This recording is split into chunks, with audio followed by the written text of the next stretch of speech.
Baik, sebelum kita menginjak ke penyelesaian siklus,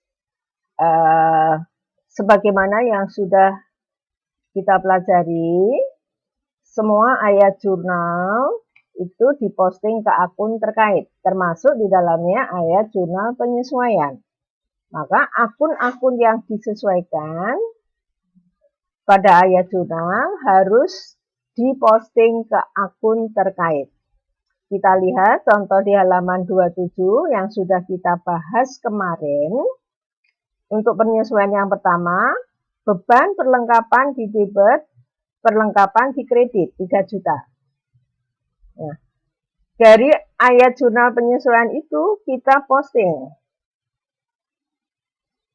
debit ke beban perlengkapan. Nah, karena di neraca saldo sebelum penyesuaian belum ada, kita buka akun beban perlengkapan, jumlahnya di debit. Kemudian kredit perlengkapan 3 juta. Akun perlengkapan di neraca saldo sebelum penyesuaian sudah ada saldo awal 5 juta. Kemudian dari jurnal penyesuaian di kredit sebesar 3 juta. Sehingga setelah disesuaikan saldo akun perlengkapan menjadi 2 juta. Ya, 5 juta dikurangi 3 juta. Nah, saldo 2 juta ini adalah merupakan saldo akhir akun perlengkapan yang nanti harus masuk laporan keuangan. Sehingga dalam proses pembukuan ini nanti masuk di neraca saldo setelah disesuaikan. Saudara bisa melihat di halaman 28. Ya, perlengkapan nilainya menjadi sebesar 2 juta. Baik, setelah semua ayat jurnal penyesuaian diposting ke akun buku besar terkait, selanjutnya kita buat laporan keuangan, di mana penyusunan laporan keuangan itu bisa melalui langsung dari neraca saldo setelah disesuaikan, atau melalui kertas kerja worksheet yang namanya neraca lajur. Hanya saja perlu diinformasikan bahwa penyusunan laporan keuangan melalui neraca lajur ini sifatnya opsional. Tadi sudah dijelaskan bahwa kita bisa menyusun laporan keuangan dari neraca saldo setelah disesuaikan. Ya, dari contoh yang ada di halaman 28 untuk Perbanas Consulting, itu neraca saldo disesuaikan. Dari situ kita bisa membuat laporan keuangan.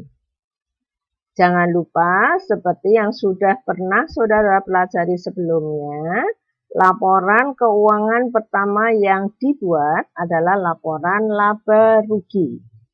Ya, laporan laba rugi, apa yang dimuat di sana adalah semua pendapatan yang diterima dan semua beban yang dikeluarkan, baik dari kegiatan operasional maupun non-operasional. Nah, dari neraca saldo disesuaikan halaman 28, kita lihat pendapatan operasional berasal dari pendapatan honor, ya, dari neraca saldo disesuaikan. Kemudian beban usahanya ada beban gaji, utilitas, perlengkapan, asuransi, dan seterusnya. Kita jumlahkan total beban usaha, kita selisihkan dengan pendapatan usaha, ketemu laba usaha atau laba operasional. Kemudian kalau ada pendapatan atau beban di luar usaha atau non-operasional, kalau pendapatan ditambahkan, kalau beban dikurangkan, ya, dari laba usaha, ketemu laba bersih. Selanjutnya kita susun laporan perubahan ekuitas, ya, karena di sini adalah perusahaan perorangan, ya. Saudara lihat di situ dimulai dengan modal awal, ya, di soal saudara lihat di neraca saldo disesuaikan. Kemudian selama periode sampai dengan 31 Desember, apakah ada penambahan atau pengurangan modal?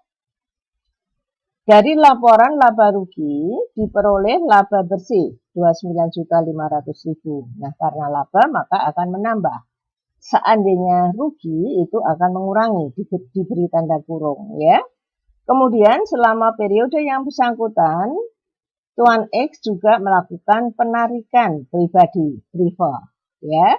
Maka kita tulis sebagai pengurang. Nah, karena penambahannya lebih besar, maka selama periode sampai dengan 31 Desember, ada penambahan modal, laba bersih dikurangi dengan privat.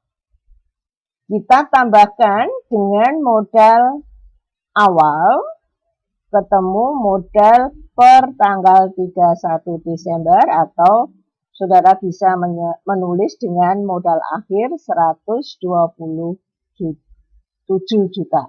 Ini nanti yang akan kita laporkan di laporan posisi keuangan. Baik, selanjutnya kita susun laporan posisi keuangan. Posisi keuangan pada akhir periode pembukuan. Saudara lihat di situ, nak. Pada saat kita menyusun akun di sisi aset, upayakan saudara memisahkan antara aset lancar dan aset tetap.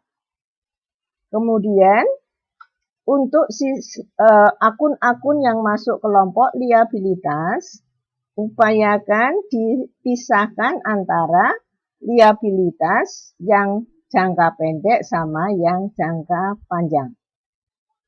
Semua angka-angkanya saudara ambil dari neraca saldo yang telah disesuaikan, kecuali akun modal Tuan X.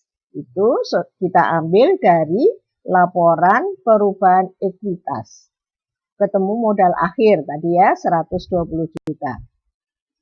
Kemudian yang perlu saudara perhatikan lagi adalah pada saat melaporkan akun aset tetap, maka akun akumulasi penyusutan, saudara langsung cantumkan di bawah nama aset yang disusutkan dan ditulis sebagai pengurang. Ya, saudara lihat di situ minus 3 juta. Kemudian kita jumlah sisi total aset mesti sama dengan liabilitas dan ekuitas.